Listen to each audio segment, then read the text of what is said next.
Municipal corporation only. इसी तरीके से छोटी कोई म्युनिसिपल काउंसिल है, म्युनिसिपल कमिटी है, वहां पे जो इसमें कलेक्ट होता है that would again it will not go to government, ये यूटी गवर्नमेंट को नहीं जाएगा, सेंट्रल गवर्नमेंट को नहीं जाएगा, ना ही एक यूएलबी से दूसरे यूएलबी में जाएगा। इसका मतलब जो प्रॉपर्टी टैक्स श्रीनगर में इकट्ठा होगा ये जम्मू में स्पेंड नहीं होगा, ये अनंतनाग की म्युनिसिपल कमेटी में स्पेंड नहीं होगा।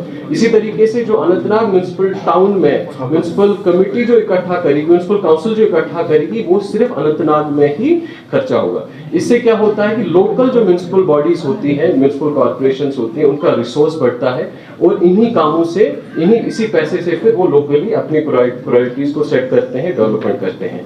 अभी अगर हम श्रीनगर की बात करें, हम लोग हार्डली 10% 12% अपने खर्चे को इकट्ठा कर पाते हैं through our resources, through our different means. But जब खर्चे की बात करते हैं, चाहे हमें सैनिटेशन की बात हो, सैनिटेशन वर्कर्स को लगाने की बात हो, गाड़ियों को लगाने की बात हो, ब्रूम्स की बात हो, यूनिफॉर्म की बात हो, इसी तरीके से विंटर में स्नो क्लियर करना है, स्नो क्लियरेंस के मशीनरी की का खर्चा हो, फ्यूल का खर्चा हो, हमारे स्टाफ का खर्चा हो, कहीं ड्रेन्स बनानी है, कहीं इस समय हम लोगों ने रिसेंटली श्रीनगर में ड्रेनेज मास्टर प्लान बनाया था सर। लगभग हमारे यहाँ अभी 1000 किलोमीटर का ड्रेनेज नेटवर्क है और 1500-1600 किलोमीटर का ड्रेनेज नेटवर्क की और जरूरत है सर। पिछले साल जो 74th अमेंडमेंट में हमारे यहाँ जो है श्रीनगर के रोड्स ट्रांसफर हुए हैं, लगभग हमारे पास 2200 किलोमीटर ऐसे रोड्स हैं जिन पे मैक्सिमाइज करने की जरूरत होती है, जिनको जो मोटरेबल जरूरत है। पूरे अगर हम गलियों की बात करें, लगभग हमारे पास 7000 7500 लेन्स बाई लेन्स है शहर में। तो जो ये पैसा है, जो भी ये रिसोर्स है,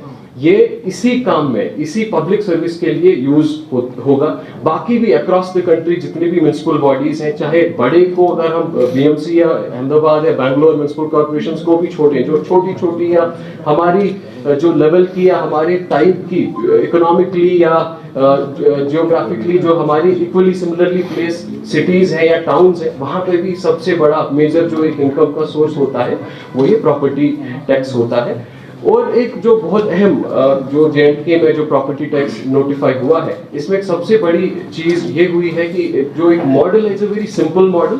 दूसरा, इसमें जो रेट्स लगाई गई हैं वो बेहद ही कम रेट्स हैं, काफी लो रेट्स पे जो है इंट्रोड्यूस किया गया है। जैसे सर ने भी अभी बताया, इसमें जो हमारा गरीब तबका होता है, जिसमें अक्सर 1000 वर्ग मीटर स्क्वायर फीट से कम, जो 1000 स्क्वायर फीट से कम जो एरिया होता है, उनको एग्जम्प्ट किया गया है।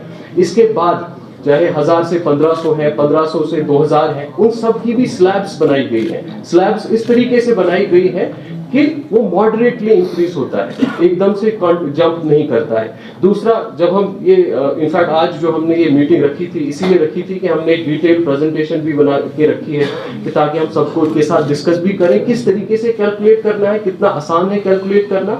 और कोई कहता है कि जी मेरा 5 लाख लग रहा है, 4 लाख लग रहा है, जो कि सही बिल्कुल भी नहीं है। इनफैक्ट हम लोगों ने आज पेन और पेपर भी सर यहाँ पे रखे हुए हैं कि इसके बाद वील डू दिस एक्सरसाइज।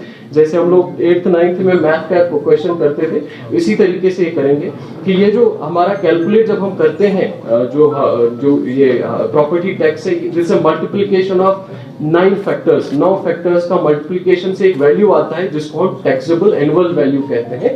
उस टैक्सेबल एनुअल वैल्यू का 5% रेजिडेंशियल पे है और 6% जो नॉन रेजिडेंशियल पे है। कैलकुलेट करने की प्रोसेस भी बड़ी सिंपल है। इसका एक बेसिक वैल्यू जिस पे एंकर किया गया है वो हमारी सर्कल रेट है। सर्कल रेट जो हर साल जो नोटिफाई होती है हर डिस्ट्रिक्ट में, बोथ कमर्शियल रेजिडेंशियल के बेसिस पे, उस सर्कल रेट से या उस स्टैंप ड्यूटी रेट से हम एक लैंड वैल्यू फैक्टर ले लेते हैं। फॉर एग्जांपल, अगर किसी जगह का 60 लाख रुपए है सर्कल रेट, उसमें से हम 6 हम लेते हैं लैंड वैल्यू फैक्टर। किसी जगह पे अगर 1 करोड़ है सर्कल रेट, तो हम 10 ले लेते हैं लैंड वैल्यू फैक्टर। किसी जगह पे अगर 5 लाख है सर्कल रेट, तो 0.5 is the land value factor जो हम लेते हैं। उसको फिर मल्टीप्लाई करते हैं अलग अलग फैक्टर से, जिसमें यूजेज फैक्टर है, ये रेजिडेंशियल है या कमर्शियल है, किस तरीके का कमर्शियल है। ये इसका एज फैक्टर एक और फैक्टर है कि जितनी पुरानी बिल्डिंग है उतना उस पे कम जो है टैक्स लगता है, उस तरीके से वो फैक्टर रखा गया है। एक फ्लोर फैक्टर रखा गया है कि फ्लोर वाइज किस तरीके से, जैसे फ्लोर फैक्टर अगर कमर्शियल में ग्राउंड फ्लोर पे 1 लगता है, हमारे फर्स्ट फ्लोर पे 0.9 लगता है, सेकंड फ्लोर पे 0.8 लगता है। जितना ऊपर के फ्लोर्स होते हैं उनमें ये रेट ऑटोमेटिकली और कम चली जाती है। एज के बेसिस पे जैसे अभी बता दिया कि एक और फैक्टर है कंस्ट्रक्शन टाइप का फैक्टर, कि अगर एक आरसीसी स्ट्रक्चर है तो उस पे मैक्सिमम फैक्टर 1 है, अगर नॉर्मल हमारा लोड बेयरिंग दूसरे स्ट्रक्चर्स होते हैं उन पे कम है, कच्चा है तो और भी कम उस पे लगता है। तो बड़े सिंपल आसान तरीके से, आसान मॉडल के साथ ये बनाया गया है। बेसिक ऑब्जेक्टिव आज इस प्रोग्राम में हम लोग एक डिस्कशन में डिटेल में ये चीज समझाएंगे भी। और one thing that we want to do is, हम हमारे सभी साथियों को आज एक पेन और पेपर भी देना चाह रहे हैं ताकि वो खुद कैलकुलेट करें, क्योंकि काफी सारे लोग अफवाहें फैलाते हैं कि बड़ा एकदम से दिस इज समथिंग डिस्प्रोपोर्शनेट। वो चीज तभी खंडित हो जाती है जब आप खुद कैलकुलेट करते हैं। हम लोग कल जैसे दो तीन एग्जांपल में देना चाहूंगा। यहाँ लाल चौक हमारा सबसे प्राइम एरिया है। अगर लाल चौक में आपकी लगभग 3,300 स्क्वायर फीट की दुकान है, जो अच्छी खासी दुकान है, उसका साल का ये लगभग 2200-2300 रुपए बनता है, समथिंग अराउंड दैट। इसी तरीके से अगर आपका राजबाग में है, 1 कनाल की ये है, तो उस पे भी आप देख सकते हैं 2000-2500 इसी के अराउंड ये बनता है। ये सभी कैलकुलेशंस भी हमने जो है अपने रखी भी है। इस समय हम लोगों ने ट्विटर हैंडल वगैरह पे भी एक बेसिक कैलकुलेटर भी शेयर किया है, जिसमें आप अपनी डेटा डाल के खुद देख सकते हैं, कैलकुलेट कर सकते हैं कि हमारा जो प्रॉपर्टी टैक्स कितना बनता है। बहुत ही कम जो है अमाउंट ये बनता है।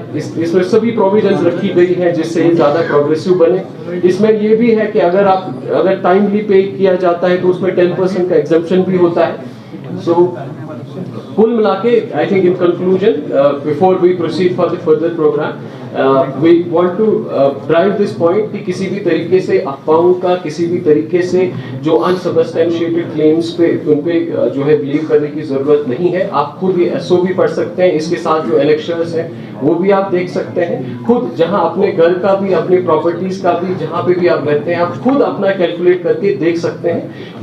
आप ये खुद ही समझ पाएंगे कि ये किसी भी तरीके से it is not disproportionate, it is only something जो बिल्कुल एक प्रोग्रेसिव और डिस्ट्रीब्यूटिव जस्टिस को ध्यान में रखते हुए बनाया गया है।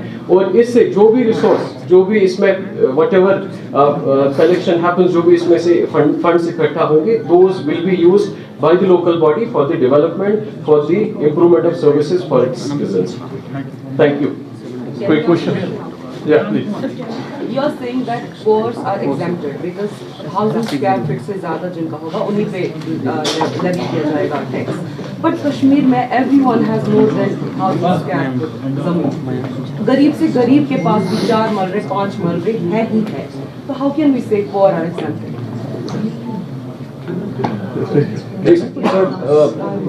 दो चीजें, जब हम 1000 स्क्वायर फीट की बात करते हैं तो हम 1000 स्क्वायर फीट एरिया लैंड की बात नहीं करते, we are talking about built up area. तो इनफैक्ट अगर आप हमारे श्रीनगर की ही बात करते हैं, डाउनटाउन के आप अक्सर एरियाज को देखते हैं, हमारा लार्ज प्रोपोर्शन जो एक गरीब तबका है, they fall with in this 1000 square feet bracket. In fact इसका भी एक लॉजिक है कि 1000 स्क्वायर फीट ही क्यों? जब हम प्रधानमंत्री आवास योजना के देखते हैं, जब हम लो इनकम ग्रुप में हाउसिंग का डेफिनेशन देखते हैं, सो उसमें this has been done keeping that things और those things also in mind.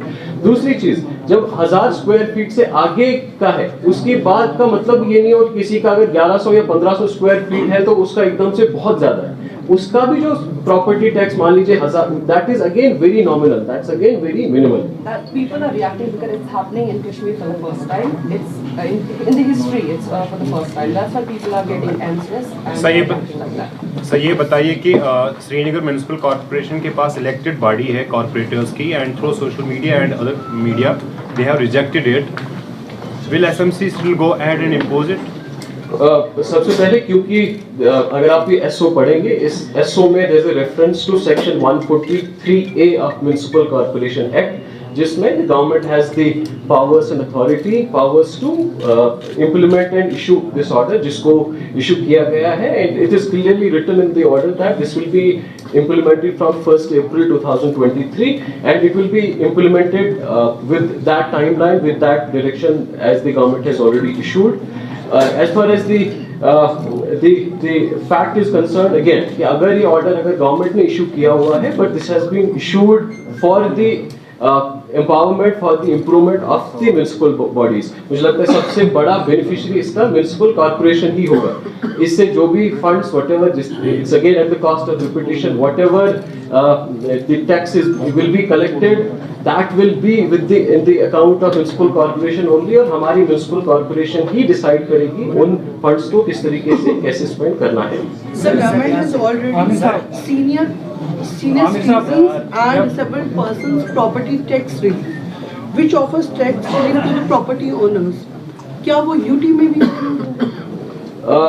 इसमें भी कई तरह के जो एग्जाम्पशंस हमारे, फॉर एग्जांपल अगर आप जो एक्ट भी देखेंगे उसमें भी कई सारी प्रोविजंस में वो एग्जाम्पशंस दिए गए हैं.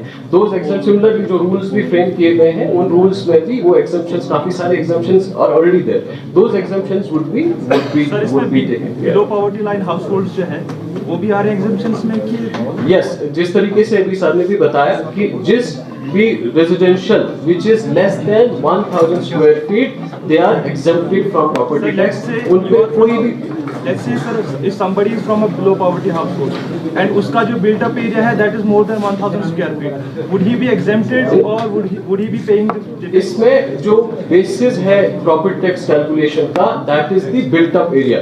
तो इसमें the category of the person will not be considered, it would be the built up area of the property.